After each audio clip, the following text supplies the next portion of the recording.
Coffee with Kanmani. Coffee குடிக்கிற டைமில் இந்த கதையை கேளுங்க, நல்லாயிருக்கும். வாங்க கதைக்குள்ளே போகலாம். பளபளவென்று பல்வேறு டிசைன்களில் சீனா பேப்பர்கள் கண்களை பறித்த மணவறைக்குள் கழுத்தில் புரளும் மாலையோடு அலங்கரிக்கப்பட்ட அழகு ரதமாக மணப்பெண் கோலத்தில் மல்லிகா சற்று நிமிடங்களுக்கு முன் தன் கழுத்தில் தாலி கட்டப் போகும் வருங்கால கணவர் விஜயனின் பக்கத்தில் அமர்ந்து கொண்டிருந்தாள். கண்களிலிருந்து கண்ணீர் வழிந்து கொண்டிருந்தது.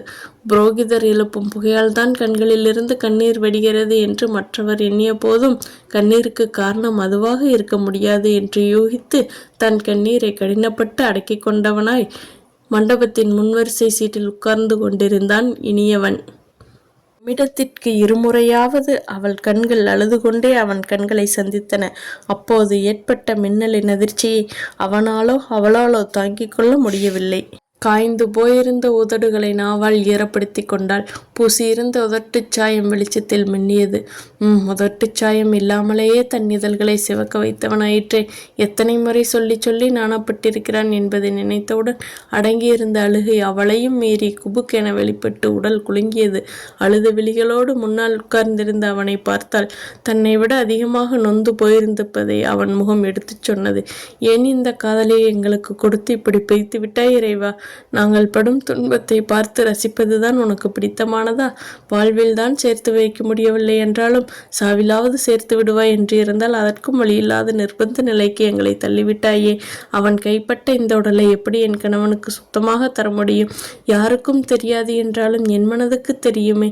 என் கணவனின் கைகள் என்னை ஒவ்வொரு முறை தொடும்போதும் என் மனது தீயாய்ச் சுடுமே. இதனை நான் எப்படி தாங்கிக் கொள்வேன்? என்னை படைத்தவனே என் கழுத்தில் தாலி கட்டும் முன் என் இதயத்தை வெடித்து சிதறடித்து விடு. அப்படியாவது என்னை நிம்மதியாக சாக விடு. நாள்தோறும் என்னை கொல்லாதே. மனதுக்குள் மல்லிகா நிறைய அழுதாள்.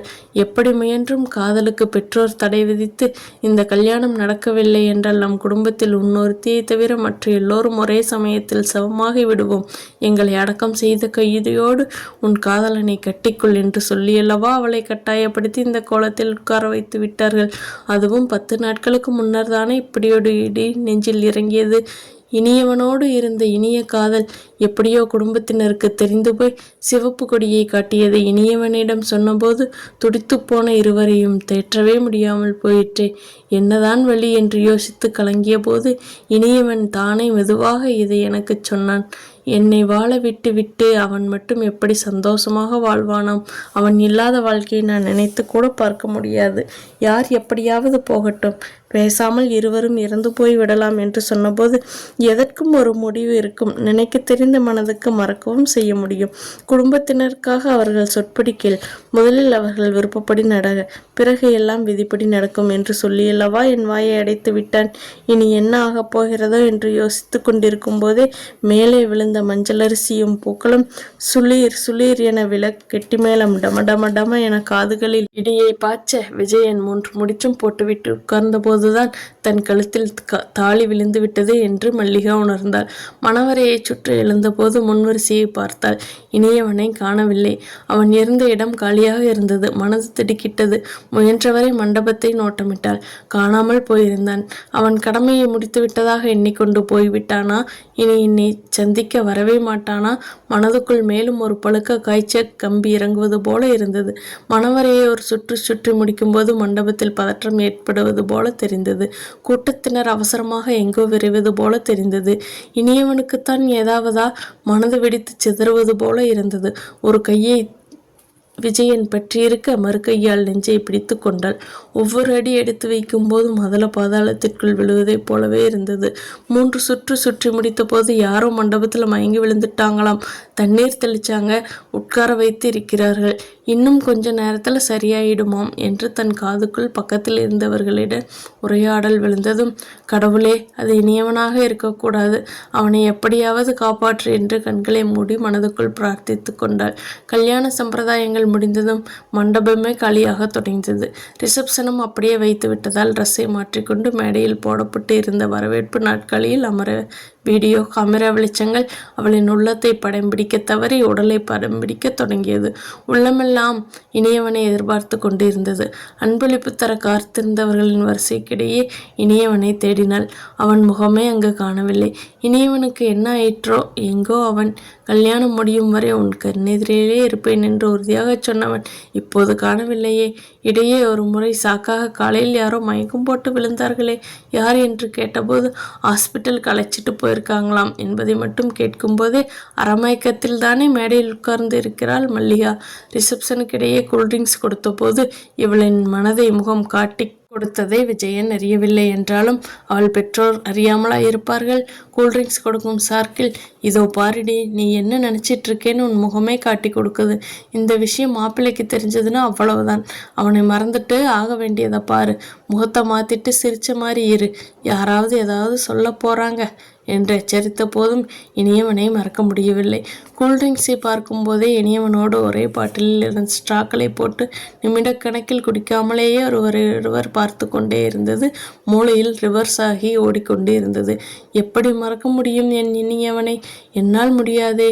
இனி எப்படித்தான் வாழப்போகிறேன் புரியவில்லையே என அனலில் விழுந்த புழுவாக மனதில் துடித்து கொண்டு இருந்தாள். இனியவனை காணோமே. எங்கே அவன்? காலையில் மயக்கம் போட்டு விழுந்தது அவன்தானா? ஏன் இந்த திடீர் மயக்கம்? மயக்கம்தானா இல்லை வேறு ஏதாவது அதிர்ச்சியா? ஹாஸ்பிட்டலில் இப்போது இருப்பது யார்? இனியவன் தானா? எப்படி இருக்கிறான் இப்போது? என்ன ஆயிற்று அவனுக்கு? இருதலை கொள்ளி எறும்பாக தவித்தாள் அவனை காண. அவன் வாங்கி கொண்ட சத்தியத்தால் தானே இப்போது வரை உயிரோடு இருக்கிறேன். இல்லையென்றால் எப்போதோ என் வாழ்வு முடிந்திருக்குமே. இனியவா, எங்கே இருக்கிறாய்? ரிசப்ஷன் முடிவதற்குள் வந்து உன் முகத்தை ஒரு முறை எனக்கு காட்டிவிடு. நீ எனக்கு தரும் சிறிய பரிசு பொருளை வைத்து கொண்டே மனதையும் உடலையும் கல்லாக்கி கொண்டு உனக்காக, உன் அன்பு கட்டளைக்காக வாழ்ந்து தொலைக்கிறேன். இனியவா, ஒரே ஒரு முறை உன் முகத்தை காட்டிவிடு. இனியவா, என் உயிரே, வந்துவிடு. இன்னும் கொஞ்ச நேரத்தில் மண்டபத்தை விட்டு போய்விட்டால் அதோடு உன்னை எப்போதும் பார்க்க முடியாது. இனியவா, வந்துவிடு வந்துவிடு என்று மனதுக்குள் வேண்டிக் கொண்டே மண்டபத்தின் 4 மூலைக்கும் கண்களை அலையவிட்டாள். இனியவனை காணவே இல்லை. பார்த்து பார்த்து மேலும் காத்து காத்து ஏமாந்து போனாள். ரிசப்ஷன் முடிந்ததும் இனியவன் வரவில்லை. முகூர்த்த தேங்காயை மடியில் வைத்து கட்டியாகி விற்றது. இன்று இரவே நல்ல நேரம் என்று சாந்தி முகூர்த்தத்திற்கும் ஏற்பாடு செய்து விட்டு இருந்தார்கள். ஆனால் அவளுக்கு சாந்தி முகூர்த்தம் இனிக்கவா செய்யும்? எப்படி தாங்கிக் கொள்ளப் போகிறோம் இனியவனல்லாது வேறொருவரோடு என்று அவளது மனதில் புயலடித்து கொண்டே இருந்தது. கடைசியில் மண்டபத்தை விட்டு எல்லோரும் கிளம்பும் நேரமும் வந்துவிட்டது.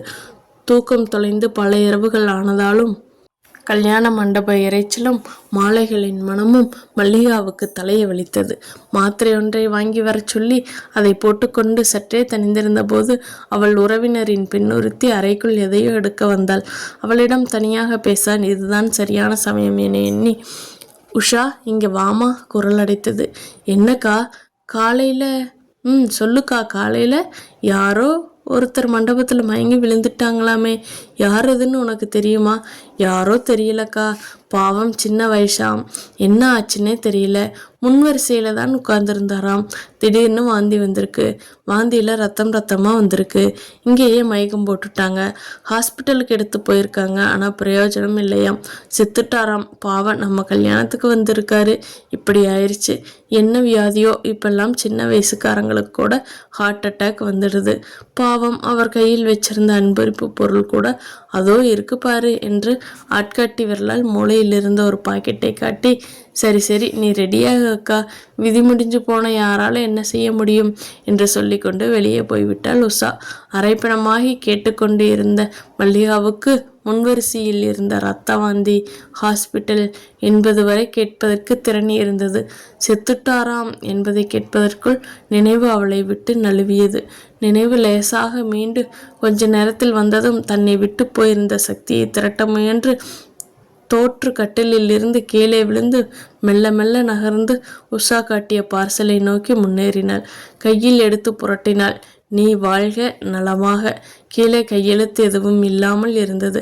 கையெழுத்தை பார்த்ததுமே அது இனியவனுடையதுதான் என்பதை தெரிந்து கொண்டாள். இனியவா, அப்படியானால் நீ இப்போது? அந்த பார்சலை எடுத்து நெஞ்சின் மேல் வைத்து அப்படியே அணைத்து அழுத்தி கொண்டாள். குபுக், வயிற்றுக்குள் இருந்து ஏதோ வாய் நிறைய வந்தது. கண்டிப்பாக கொஞ்ச நேரத்திற்கு முன் குடித்த கூல்ட்ரிங்க்ஸாக இருக்க முடியாது. ஏனென்றால் உப்பு கரித்தது. குபுக், மற்றொரு முறை நெஞ்சு ரொம்பவும் வலித்தது. இனியவா இனியவா இனியவா என்று வாய் திறந்து சொல்ல முயன்று தோற்று போனாள். மற்றொரு முறை குபுக். அதற்கு மேலும் அவளால் தாங்க முடியவில்லை. இரத்த நாளங்கள் தெறித்து விடுவதைப் போல ஒரு நிலை. மேலே ஃபேன் 5இல் ஓடிக்கொண்டு இருந்த போதும் ஏராளமான வியர்வை. கண்களை திறந்து வாயிலிருந்து வந்தது என்ன என்பதை பார்க்க முயன்று தோற்றாள். வெள்ளையாக இருந்த பார்சல் மட்டும் சிவப்பாக மாறியிருப்பதை உணரும் முன் இனியவன் சிரித்துக்கொண்டே அவளை அழைப்பது போல தெரிந்தது. உதடு விரிய சிரித்துக்கொண்டே ஒரு முறை துடித்து அடங்கினாள். கையில் இருந்த பார்சல் இரத்தத்தில் முழுவதும் நனைய தொடங்கிய போது, ஐயையோ, அக்காவுக்கு என்னமோ ஆயிடுச்சு, ஓடி வாங்க என்று உஷா கத்தியதோ.